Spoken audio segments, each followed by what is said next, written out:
Swamiji, it is almost unfair to ask a monk about his life before he became a monk. But could you tell about your earlier days and what inspired you to renounce worldly life and become a monk? It's a very big question, and its answer also would be very big. But I would confine myself to a most important point that contributed to bring me to this monastic life. That was the great influence of the national leaders of my time. Of my younger days, you all know that I was born in 1929. So now I am going through my 92nd year. At that time, we had so many leaders. The topmost one was Mahatma Gandhi. Then equally great was Vinoba Bhave. Equally great were so many other leaders, right up to Subhash Chandra Bose, C.R. Das, and so many, Bal Gangadhar Tilak, and so many other top leaders. So these people were so unselfish and so much devoted to their culture and religion that inspired us. We were all school students and college students when we heard about them, and there was the freedom movement going on at that time. Hundreds and hundreds, by hundreds of thousands, people sacrificed their all for winning the freedom. So the sacrifice and service was there in the air. All of us were inspired by that one. In my own family, many of my elders were involved in the freedom struggle in a serious way. So that inspired me to become selfless, self-sacrificing, and have tremendous love for my country and love for my culture. And of course, starting from Mahatma Gandhi, Vinoba Bhave, they were all highly religious also. They would not miss the prayer any day. Mahatma Gandhi's prayer meetings are very famous. So, by the way, I can tell that as a boy of 5 or 6 year old, I have seen Mahatma Gandhi. My people had taken me as a boy. So I saw Mahatma Gandhi coming to his prayer meeting in the evening. That was at Bangalore. So I was fortunate in that sense. So this prayer of daily, so this inspired me into a really spiritual life, which I could recognize only later. At that time, it was part and parcel of our family traditions, family routine, that as soon as we get up, so we would pray.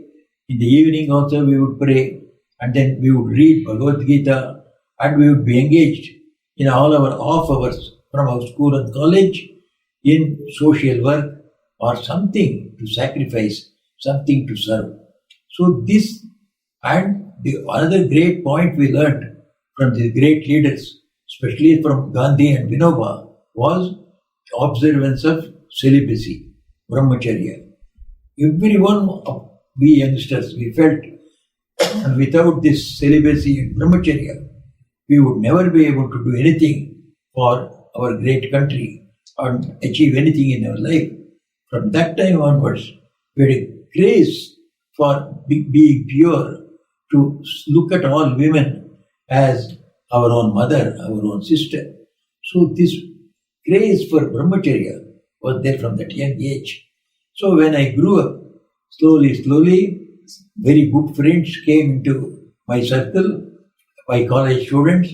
Later on, the other people from society, also youngsters who were engaged in social work, they involved me in social work. So in this way, it went on right up to almost 25th year. Then in 25th year came the big question of life, that what should I be in my life, a householder or a monk? That was a great question, and that was solved by one of my friends. He took me to the Ramakrishna Mission, where a great Swami, whom most of you may know, Swami Yati Ishwarananda Ji, who is the author of Meditation and Spiritual Life, which has become a standard on meditation all over the world. Oxford University wanted to publish it from their side. Anyway, of course, we have not permitted them. So it's a standard book on meditation and spiritual life written by Swami Yatiswaranandji. So I could meet him. He inspired me, saying, I was already engaged in social work. I was already leading a brahmachari's life. And my ambition in my life was to remain a brahmachari and work for the country. When I told him this, he gave a great reply for that, which I tell you that formed the main basis for my monastic life. He said, you perfect yourself first, then you will see so much of social work will come, political work will come, patriotic work will come. You will not be able to manage them. First form your character. And then afterwards, he permitted me to attend the ashrama activities. Then afterwards, he initiated me. Afterwards, he took me into the order itself. And now I am here. I joined in 1956 and today is 2020. So almost more than 64 years I am here. I have never repented my decision. Day by day, I have enjoyed more and more joy, more and more satisfaction, and more fulfillment. So may all of you also find your path correctly and follow it is my prayer to God. Maharaj, what book was your first inspiration that induced you to take up this life? If you say what book inspired me into this life, I cannot point out any particular book.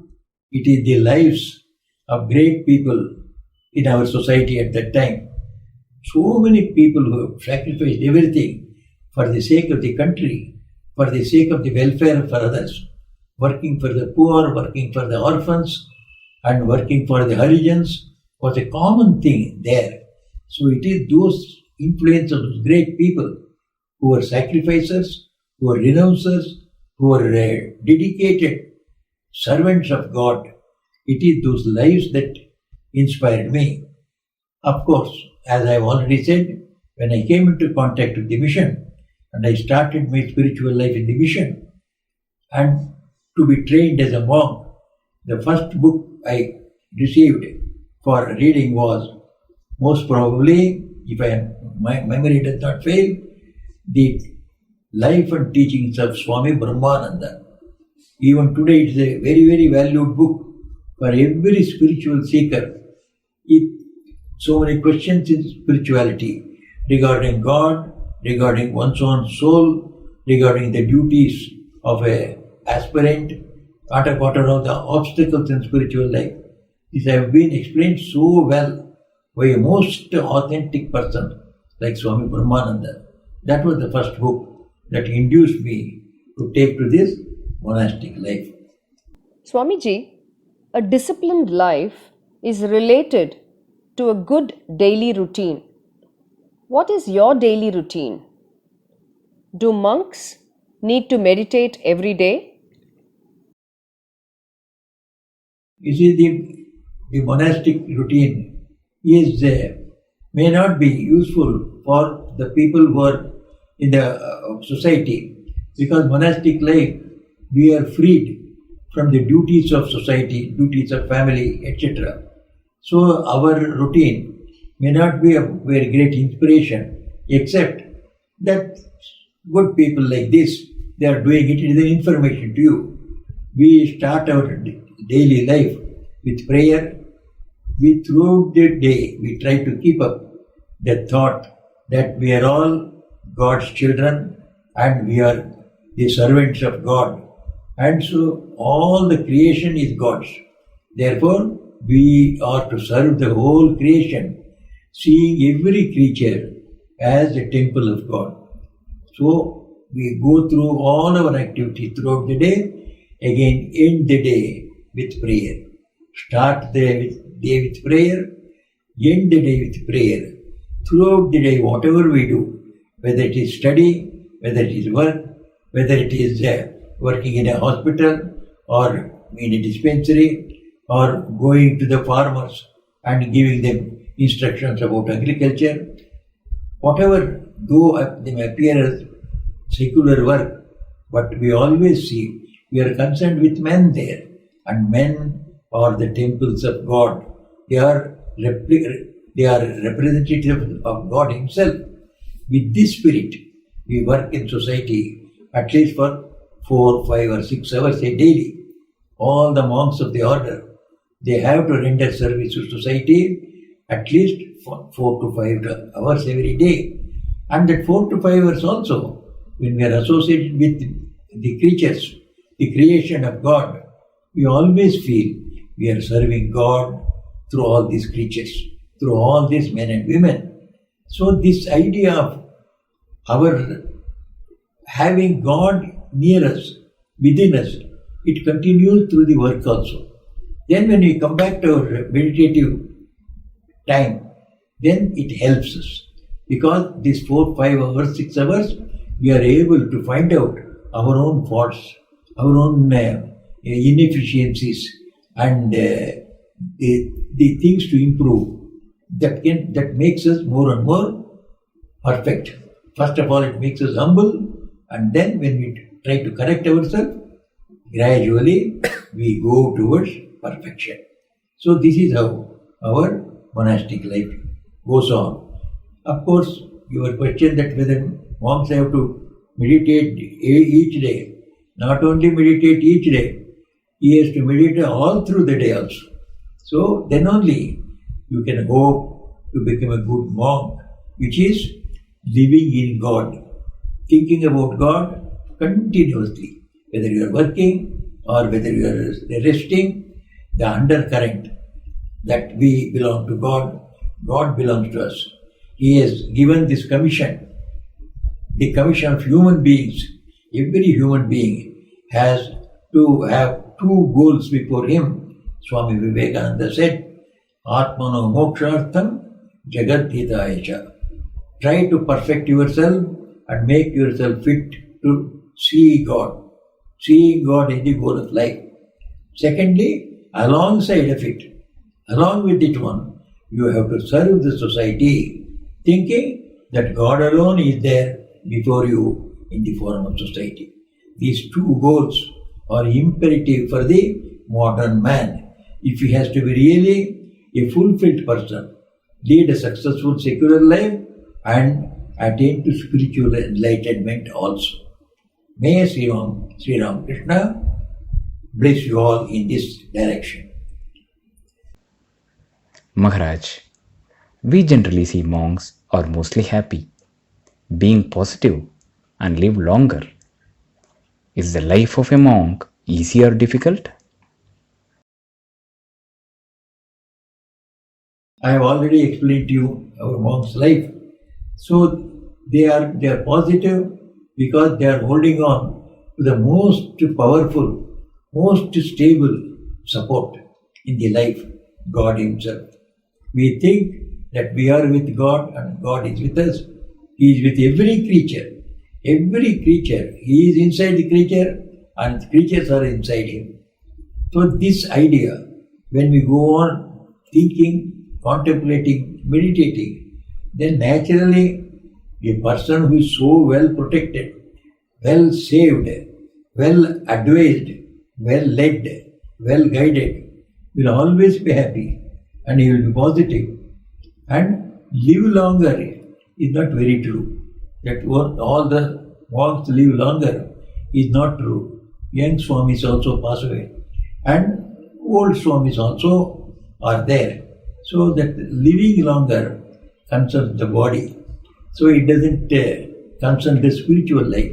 In fact, living longer or shorter is no matter at all to achieve spiritually and be of use to the society in a spiritual way.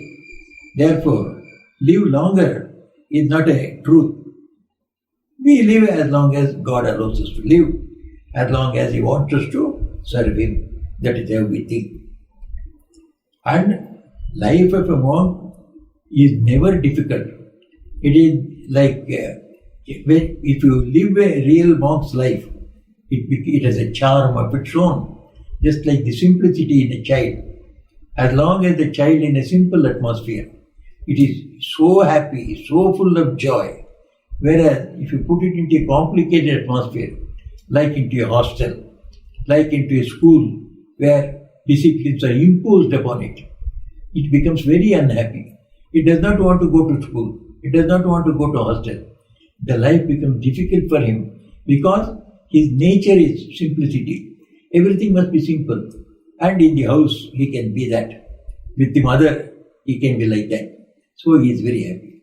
Similarly, monks are also very happy because they are in a natural atmosphere. They don't want to be slaves of anyone except God. So they are at the freedom. You don't have to work under anybody. In fact, many people work under us. We treat them also as our own brothers, our own family members. That is why people who work with us also, they are also happy along with us. Swamiji, to enter spiritual life, many say you need to have a guru. In today's world, there are many gurus. How do we select a guru? Also, please explain how an ideal guru-disciple relationship should be. You see, it is true that there are many gurus because there are many paths. Genuine gurus also will be many because many paths are there. For example, the gurus of Buddha's religion, gurus of Jain religion, gurus of Christianity, gurus of Islam. So certainly there are so many paths to God. So there are also gurus guiding them along the path. So there will be different gurus. So when we select our guru, so we must select our guru who can lead us in our path. What is our path? My path, for example, is Hindu Dharma, Sanatana Dharma. So I want a guru who leads me through this path because I have been used to this one all my life, perhaps in all my previous lives also. So my guru must be of my liking, of my path. So the guru is required. And how to select the guru? You have, when you know your path, you know your guru must be teaching you in that path. And you don't have to run behind the guru. Try to prove your eligibility to have a guru. We must become eligible to have a guru. What is the eligibility? Eligibility is deep sense of love of God, deep sense of about the goal of our life as realization of God, and deep sense of that we are ready to renounce everything for the sake of seeing God and the path, follow the path showed by our Guru. If these qualities, a deep conviction that I am ready to renounce everything for the sake of God, and I will follow the Guru's instructions to the best of my ability to achieve my goal, and I am ready to serve the Guru, whatever he says, I follow as a discipline. So if these qualities are developed in us, the right Guru will certainly come. So when some people run into wrong Gurus, wrong Guru, I don't say, they themselves come and say, we have gone into a wrong Guru and then we are now suffering. So how did they run? Because they didn't have the desire for a right Guru. They did not go for God realization. They did not go to serve God in every human being, in every creature in this world. They went with a desire to achieve this or achieve that. So they got also Guru like that. Therefore, their best quality that a disciple should have is the real heartfelt yearning, desire to attain the highest in life, according to Sri Ramakrishna, God realization. So for whoever can lead me into this one, I am ready to follow him. For the sake of achieving God realization, I am ready to renounce everything undergo any discipline guided by the Guru, and I will have infinite faith in his words. These are the certain qualities of the disciple. These have been seen in the old system also. This discipline of the Guru and implicit obedience to him, and then holding on to one's spiritual path in spite of all sorts of difficulties, physical, mental, and then achieve the goal. And for that, renounce everything. No desire of anything other than God. If anyone gives you millions and millions of dollars, don't, if you are not attracted by that one, I don't want any money, I don't want wealth, I don't want name, I don't want fame, I want only God. This type of tremendous love of God and the resultant renunciation of all desires. This is the basic character of a real disciple. Do we have it? If we have it, the real Guru will come to us. So take my own case. I never went in search of a Guru. I did not know at all that my Guru was there, so near, hardly some 10 miles away from me. But I had not visited him. And the right time came, perhaps when the mind was ripe, I was taken by one of my friends. And this friend was also with me for several years earlier. He could have taken me. Perhaps I was made ready for this one, and I was taken to Guru. And the moment I saw him, I knew I have got my real Guru, and by his grace, so I am in this mission, serving the Lord, serving his children.